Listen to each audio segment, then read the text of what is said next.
Oke,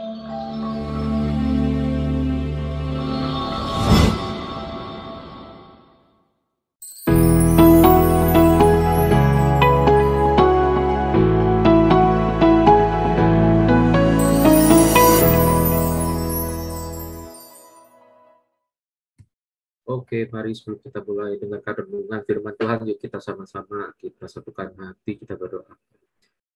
Terima kasih Tuhan, mengucap syukur pada malam hari ini, di hari Jumat, kami masih bisa diberikan kesempatan untuk berkumpul bersama untuk melakukan kopsel. Dan sebentar Tuhan, kami ingin mendengarkan renungan firman Tuhan, biarlah apa yang sudah siapkan itu bisa memberkati kami semua satu sama lain, dan tentunya nanti kami akan berdiskusi untuk saling berbagi, sharing satu sama lain. Tuhan, terima kasih. Segala puji, hormat, syukur bagi nama Tuhan saja. Haleluya. Amin. Ya, shalom semua. Senang jumpa lagi di Komsel malam hari ini. Hari ini kita akan membahas dengan tema dari istilah suam-suam kuku. Jadi istilah dari suam-suam kuku. Nah, kalau kita misalnya lihat di dalam Alkitab, ini saya cek hanya terdapat di dalam kitab Wahyu 3 ayat yang ke-16. Nah, di Wahyu 3 ini, untuk sekilas saja ini pembahasan dari Wahyu 1 sampai 3 itu membahas mengenai surat untuk kepada 7 jemaat, atau mungkin kita bisa bilang gampangnya sekarang adalah 7 gereja di dalam kitab Wahyu. Nah, dan kalimat suam-suam kuku ini hanya tertulis untuk jemaat di Laodikia. Nah, saya coba mencek tuh arti dari suam-suam kuku ini apa sih sebenarnya gitu loh. Nah, kalau menurut kamus itu artinya bisa panas kuku. Saya belum tahu nih, maksudnya panas kuku ini seperti apa? Apakah kuku yang dimaksud kuku kita, atau kuku dalam pengertian arti lain? Nah, atau ini juga diterjemahkan jadi kata hangat gitu loh. Nah, kalau di dalam terjemahan beberapa, dalam bahasa Inggris di Wahyu 3:16 ini diterjemahkan jadi bahasa Inggrisnya lukewarm. Nah, kalau diartikan ke bahasa Indonesia itu mempunyai arti yang sama, yaitu hangat. Nah, lagi siapin ini, jadi timbul pertanyaan, kenapa sih jemaat di Laodikia tuh dikatakan suam-suam kuku gitu loh.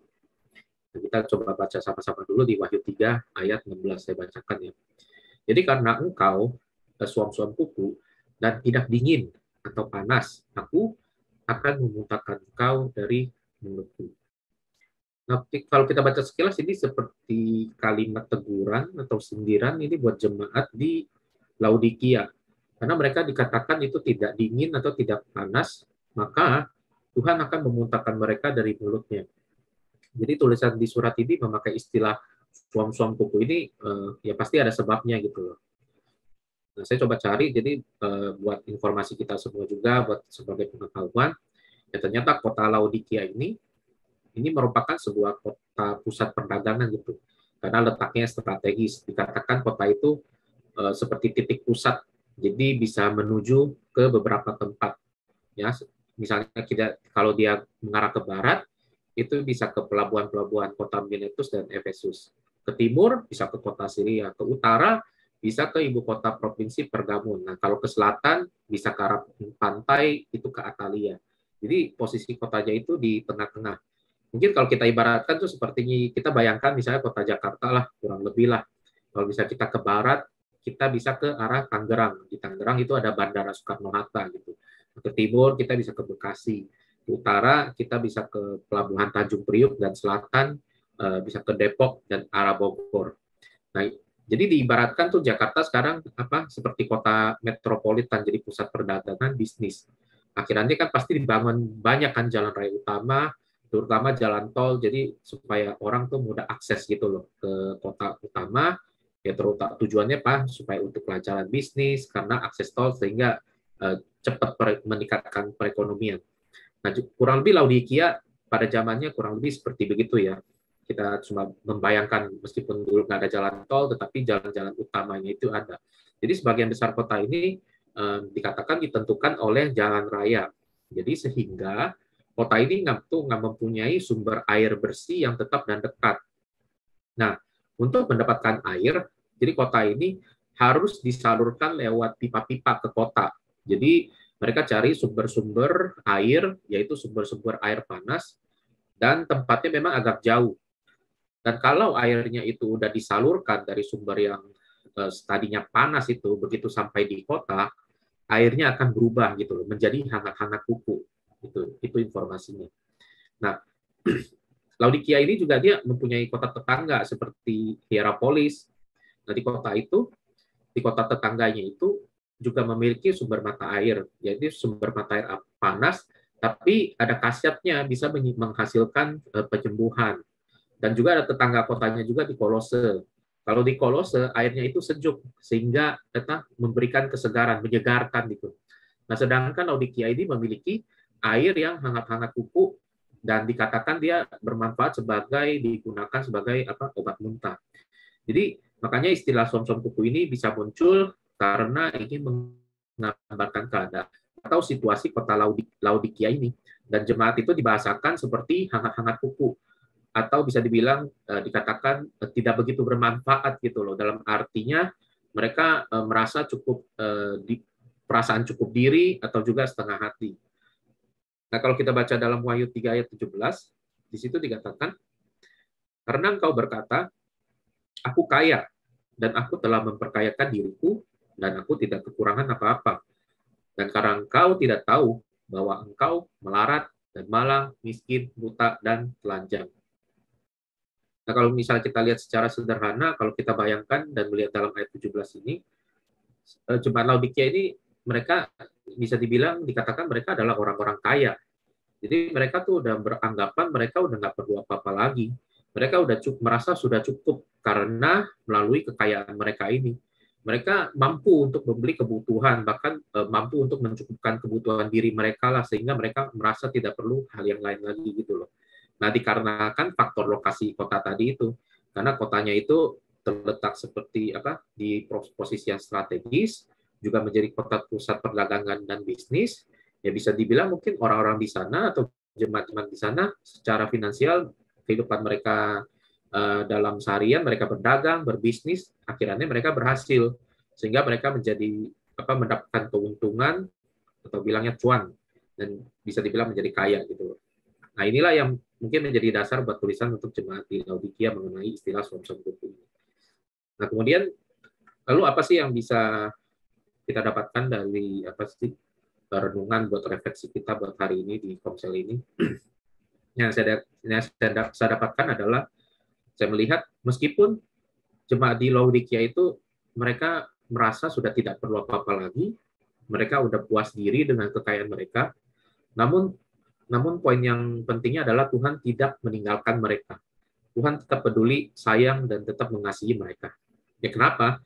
Ya, terbukti melalui surat ini di mana Yohanes mendapat perintah untuk menuliskan apa yang dia lihat dan difirmankan oleh Tuhan supaya disampaikan kepada 7 jemaat. Dan salah satunya adalah jemaat yang ada di Laodikia ini.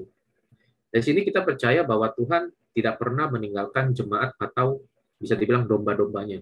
Meskipun kadang jemaat atau domba-dombanya mereka beranggapan, udah nggak perlu apa-apa lagi, bahkan tidak perlu memerlukan Tuhan, sudah mulai lupa akan Tuhan, karena mereka merasa sudah cukup dengan kekayaan mereka secara dunia. Mereka udah seolah-olah memiliki kekayaan, itu udah final gitu.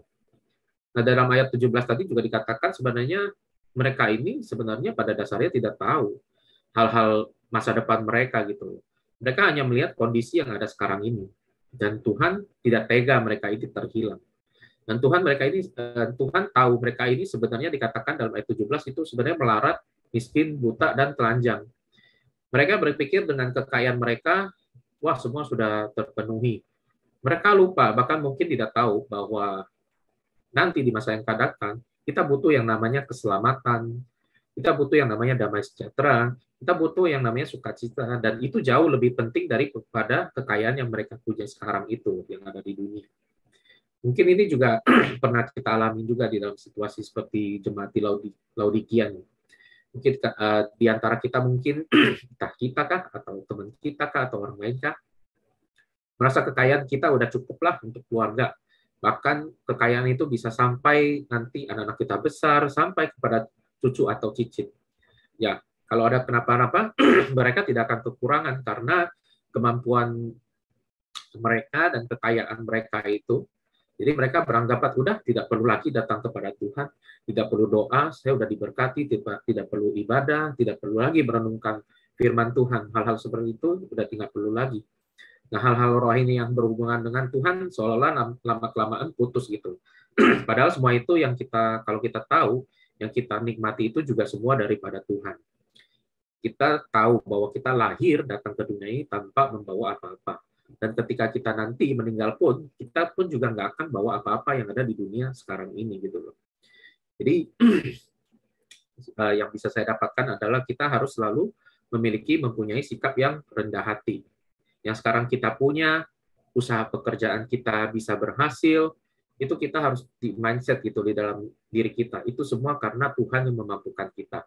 Tuhan yang memberikan dan membuat kita berhasil. Mungkin terkadang kita juga secara nggak sadar, ketika kita udah berhasil, kita sukses, kita bercukupan dalam harta, kita mulai seiring waktu melupakan Tuhan. Mungkin sering kita dalam posisi yang sedang naik-naiknya gitu loh, lagi dalam posisi yang baik, tinggi, kita lupa bahwa siapa sih yang memampukan kita ketika kita dalam proses, dalam pergumulan kita berdoa, kita meminta jalan keluar kepada Tuhan, dan akhirnya Tuhan bukakan jalan keluar, kita berhasil, solusi diberikan, dan ketika kita berada dalam posisi yang baik, hebat, mapan, bahkan kaya, sering orang lambat laun melupakan Tuhan dan meninggalkan kerohanian mereka. Jadi menjadi renungan buat hari ini, kita semua, ayo terus-menerus mendekat dengan Tuhan, terutama kepada Yesus Kristus, terlebih jangan meninggalkan iman kita kepada Yesus, karena dia sendiri selalu dikatakan di dalam Wahyu 3 yang berikutnya, ayat berikutnya, dia senantiasa berdiri di muka pintu dan mengetuk. Ibaratnya itu Yesus selalu siap sedia, asalkan kita mau membuka hati kita dan menerima Yesus. Maka kita akan nantinya bersama-sama dengan dia, terus nantinya dalam kekekalan. Ingat, kekayaan dunia hanyalah sementara, tapi bersama-sama dengan Tuhan adalah kekayaan yang selama-lamanya. Kemudian yang kedua yang saya dapatkan lagi, mengenai istilah suam-suam kuku ini situasi ini menggambarkan jemaat Laodikia yang dikatakan tadi di ayat 16 yang merasa cukup diri. Atau bisa dibilang mereka ini, suam-suam kuku ini, mereka ada di dalam posisi yang tengah-tengah, tidak panas maupun tidak dingin. Mereka sudah merasa cukup dengan kekayaan dan bisa memungkinkan membuat iman mereka menjadi merosot. Mereka tidak lagi fokus kepada pelayanan. Pelayanan mereka mulai terabaikan atau hanya sebagai formalitas. Nah, istilah mungkin dibilangnya setengah hati dalam melayani. Nah, mungkin kalau dibayangkan, ya, jemaat Laodikia yang tadinya sudah memilih, mereka sudah menerima Yesus, pada awal-awal pertobatan mereka pasti akan semangat kan dan antusias dalam melayani Tuhan gitu. Dan di tengah-tengah mereka, dalam pelayanan mereka menjadi teralihkan, karena fokus mereka mulai berubah, karena lebih cenderung untuk memperkaya dan mulai akhirnya mengabaikan pelayanan mereka. Tapi melayani, andai kata mereka melayani pun, namun tidak sepenuh hati. Makanya diibaratkan itu di tengah-tengah atau suam-suam kuku gitu. Nah, ini kita sebagai pengikut Kristus, kita ini kan sebenarnya terpanggil sebagai hamba-hamba Tuhan, sebagai pelayanan. Dan kalau yang saya dapatkan, ya kalau misalnya kita sudah mendapatkan pelayanan, kita melayani, ya dengan sungguh-sungguh, kita menyiapkan diri kita dengan baik, seperti contoh yang sekarang ada di zaman kita ini. Salah satu bentuk pelayanan kita ya saya ambil adalah ibadah hari Minggu. Ya, masing-masing kan ada bagian pelayanan sendiri di dalam tata ibadah, entah itu sebagai aserka, multimedia, musik, WL, khotbah, dan lain-lain. Nah, itu kita lakukan dengan sungguh-sungguh. Kan kita sering diingatkan, ada kalimat yang sering kita dengar selalu. Apapun yang kau lakukan, kerjakan, lakukan seperti untuk Tuhan. Nah, jadi di dalam itu ya kita harus saling bekerja sama dalam melayani, menutupi kekurangan sesama pelayan, saling backup, saling tolong-menolong, dan terutama adalah sungguh-sungguh dalam melakukan persiapan, latihan, dan sebagainya sebelum memulai ibadah.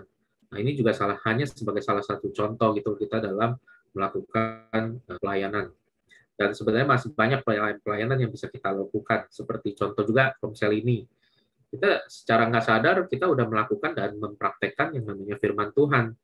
Kita saling sharing, kita saling berbagi, kita saling berbagi informatif supaya menajamkan satu sama lain, kita saling berdoa satu sama lain, kita juga melakukan doa syafaat. Nah, melalui komsel ini kan kita sedang mempraktekkan seperti jemaat mula-mula. Mereka berkumpul, belajar, mendengarkan renungan firman Tuhan, dan juga mendengarkan pengajaran para rasul. Nah, ini udah kita lakukan dan praktekkan dalam kehidupan kita sehari-hari. Jadi ini juga salah satu bentuk pelayanan kita juga dalam Komsel, kita berbagi, sharing, dan juga melayani sesama kita. Dan itu kita lakukan karena dengan tujuan kita berbagi supaya orang lain dapat informasi yang baik dan yang bagus, dan terutama itu bisa dikerjakan. Nah, jadi renungan buat saya juga yang saya dapatkan, kalau kita misalnya kita dalam mengikuti Komsel, ketika kita berbagi, waktunya berbagi, ayo kita sama-sama berdoa untuk satu sama lain. Ayo kita sama-sama saling menyapa, supaya kasih jemaat mula-mula itu bisa terwujud. Kita bisa kenal satu sama lain, dan juga ini salah satu bentuk kita belajar supaya kita tidak menjadi suam-suam kuku. Kita tidak hanya menjadi tengah-tengah, atau kita nggak hanya sekedar ikut-ikutan Komsel aja gitu loh. Nah, ayo sama-sama kembali kita memiliki antusias buat berbagi satu sama lain. Terutama saling tolong-menolong. Kalau yang satu sedang kesulitan, misalnya anaknya sedang sakit, kita di dalam Komsel ini kita bisa sama-sama bantu doakan gitu. Nah, secara nggak sadar kita udah mempraktekkan yang namanya firman Tuhan, saling mendoakan satu sama lain, dan masih banyak hal yang bisa kita lakukan dalam Komsel ini, dan ini juga sebagai hanya salah satu contoh aja ya. Nah, jadi ini yang bisa saya bagikan dan sharingkan. Jadi renungan ini bukan buat teman-teman saja, tetapi ini juga termasuk untuk saya sendiri. Dan juga saya berharap semoga kita di sini semua bisa tetap semangat, antusias dalam melakukan apapun, baik itu pelayanan kita, pekerjaan kita, apapun itu, jangan sampai melupakan Tuhan. Bahkan melakukan itu dengan setengah-setengah, atau sampai melupakan atau meninggalkan Tuhan yang akhirnya Tuhan bilang, kau seperti suam-suam kuku. Jadi semoga yang di sini tetap beriman kepada Yesus Kristus sampai nafas kita yang terakhir. Dan juga nanti sebagai bahan diskusi, mungkin kita boleh sharing satu sama lain. Mungkin kira-kira pengalaman apa sih dari teman-teman? Apakah teman-teman pernah mengalami saat-saat tertentu, berapa detik kah, menit kah, atau berapa lama kah melupakan Tuhan? Merasa bahwa saya udah bisa sendiri, sehingga nggak perlu lagi mengandalkan Tuhan lagi. Atau apa nanti, menurut teman-teman sendiri, suam-suam kuku itu seperti apa sih? Ya, nggak harus yang berkaitan dengan rohani ya. Maksudnya silakan coba utarakan menurut pandangan teman-teman di sini, suam-suam kuku itu seperti apa. Nanti kita di dalam diskusi ini kita sharing ya. Dan sebelum masuk sharing, kita tutup dulu di dalam doa. Terima kasih Tuhan, mengucap syukur. Sebentar kami akan memasuki sesi sharing Tuhan. Biarlah nantinya di dalam sharing ini kami bisa saling berbagi informasi, terutama berbagi pengalaman, supaya pengertian suam-suam kuku ini semakin kami mengerti dan semakin tajam untuk bisa kami dapatkan, sehingga kami tidak menjadi seperti jemaat Laodikia, tetapi kami belajar dari jemaat Laodikia seperti yang Tuhan ajarkan, supaya kami bisa belajar lebih baik lagi. Terima kasih. Segala puji amat syukur hanya bagi nama Tuhan saja. Haleluya.